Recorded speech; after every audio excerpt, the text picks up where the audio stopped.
আজকে আমরা এখানে এসেছি নুন হোক নুনের উপরে যে নির্যাতন হয়েছে, আক্রমণ হয়েছে সেটার প্রতিবাদ করার জন্য।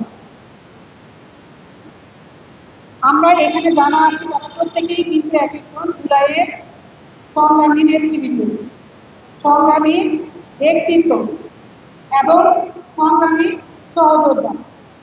আপনারা প্রত্যেকে কি জুলাই যুদ্ধের সময় ছিলেন না? প্রত্যেকে ছিলেন। এই দেশটাকে কি দ্বিতীয়বার স্বাধীন করেছেন কি মার খাওয়ার জন্য? তাহলে কেন মার খাচ্ছেন? মার দেওয়ার সাহস করছে কারা? আমার কয়েকটা প্রশ্ন আজকে মাথায় নিয়ে ঘুরবেন। এই দেশের মূল মালিক কারা জানেন? এই দেশের সাধারণ জনগণ হচ্ছে এই দেশের মালিক। কিন্তু আমরা আজকে কিভাবে জীবনযাপন করছি? রাস্তার পশু পাখির চাইতেও অনেক খারাপ জীবনযাপন করছি। কারণ কি? একটা ফ্যাসিবাদকে আমরা দাঁড়িয়েছি, ফ্যাসিবাদের দোষররা কিন্তু এখনো এই দেশকে শাসন করছে, শোষণ করছে, আর আমরা এখনো নাকে তেল দিয়ে ঘুমাচ্ছি। এই দোষ কিন্তু আমাদের। আজকে ভিপি নুরের উপরে হামলা করার, তাকে হত্যা করার দুঃসাহস দেখিয়েছে।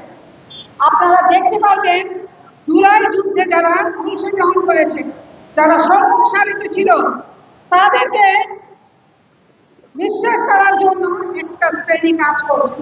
আজকে ভিপি নুরের গায়ে হাত তুলেছে, কালকে আমার গায়ে হাত তুলবে, পরশুদিন আপনার গায়ে হাত তুলবে। আমরা কি এসব দেখার জন্য জুলাই আন্দোলন করেছি? আমরা কি এগুলো সহ্য করবো? আমরা কি এইসব গ্রাজকদের ছেড়ে দিব? কখনোই।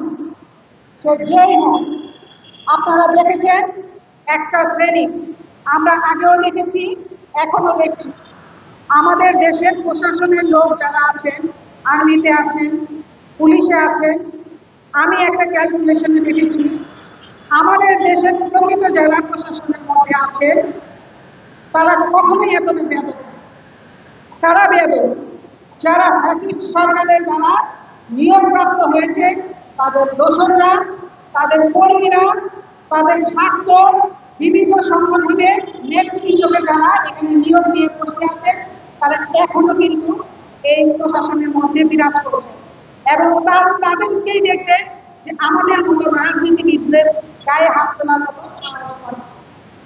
আমাদের দেশে আমি জানি আর্মি যারা আছেন তারা কিন্তু একটা সুশৃঙ্খল জাতি, তারা কিন্তু একটা সুশৃঙ্খল প্রশাসনিক একটা প্রতিষ্ঠাতা। তারা কখনোই তাদের হাইকমান্ডের আদেশ ছাড়া কখনোই কিন্তু কোনো কাজ করে না। কিন্তু আপনারা ভিডিওগুলো দেখবেন, এখানে কিন্তু নির্দেশ দেওয়ার মতো কেউ ছিল না। বিভিন্ন যখন পড়ে গেছে তখন কিন্তু একটা অ্যাগ্রেসিভ মাইন্ডের কিছু ছেলে পেলে, কিছু ব্যক্তি, কিছু প্রশাসনের লোক আমি দেখেছি তাদেরকে মানে বেশ বেধড়ক পিটাতে। এগুলো কি আমাদের প্রশাসনিক শিক্ষা দেয়? তাই আমি বলতে চাই, প্রশাসন থেকে এই ফ্যাসিস্ট সরকারের সময় নিয়োগপ্রাপ্ত ব্যক্তি যারা আছেন তাদেরকে বিতাড়িত করে এই দেশের সঠিক জনগণ যারা, যোগ্য যারা, তাদেরকে পুলিশ প্রশাসনে আর্মিতে নিয়োগ দেওয়ার ব্যবস্থা করতে হবে। নয়তো এদেশের এই জনগণ কখনোই আপনার কি থাকবে না, নিরাপদ থাকবে। সংগ্রামী ভাই বোনেরা, আরো কিছু বলতে চান, সেটা হচ্ছে আমরা একটা মত সন্ত্রাস নামে একটা সংঘ এখন তৈরি হয়েছে।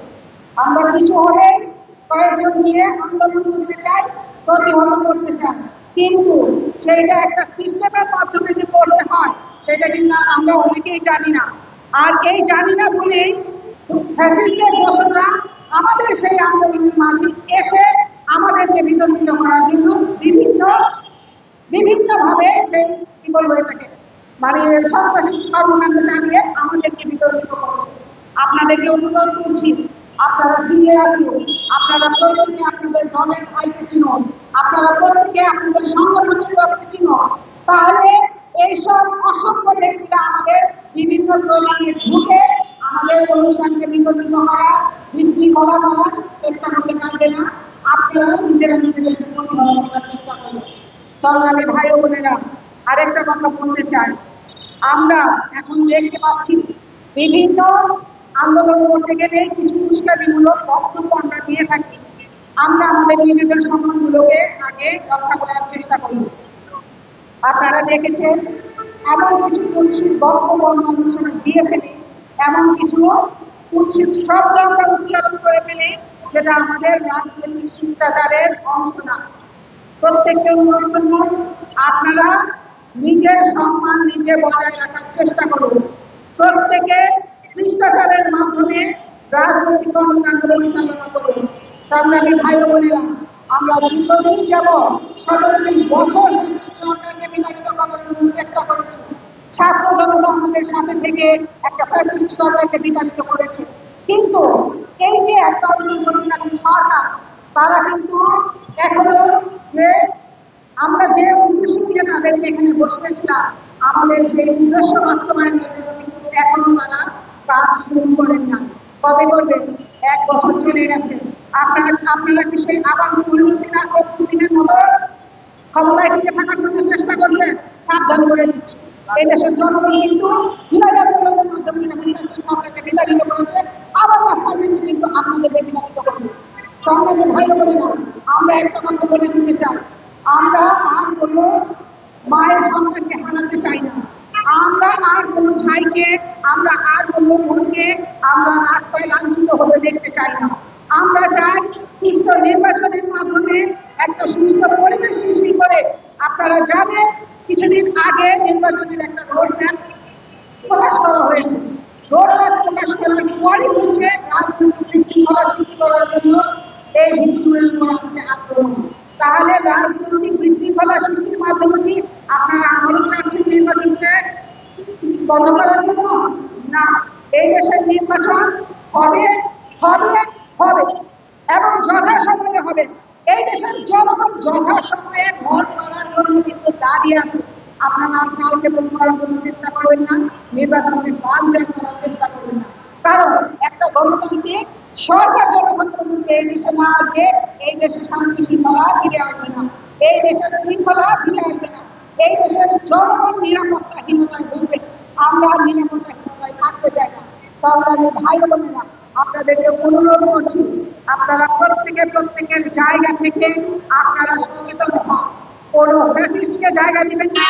আপনারা দেখেছেন যাদের দলে ফ্যাসিস্টকে জায়গা করে দিয়েছে, তারাই লাঞ্ছিত হওয়ার রাস্তায় হাঁটছেন।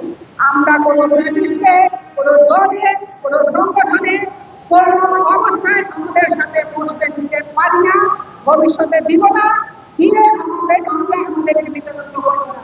সংগ্রামী ভাই ও বোনেরা, আমি আমার বক্তব্য শেষ করতে চাচ্ছি আপনাদের কাছে একটা অনুরোধ করে। আপনাদের কাছে অনুরোধ করব, আপনারা যে কোনো আন্দোলন সংগ্রামে যেমন করে সফল করার চেষ্টা করেছে, তেমনি এই ফ্যাসিস্ট যারা আছেন তাদেরকে চিহ্নিত করে প্রতিহত করার চেষ্টা করবেন। সংগ্রামী ভাই বোনেরা, আপনাদের কাছে অনুরোধ করছি, আপনারা আমাদের আন্দোলন সংগ্রামে থাকবেন। আপনারা সবসময় ছিলেন, আমরাও আপনাদের পাশে থাকবো ইনশাল্লাহ।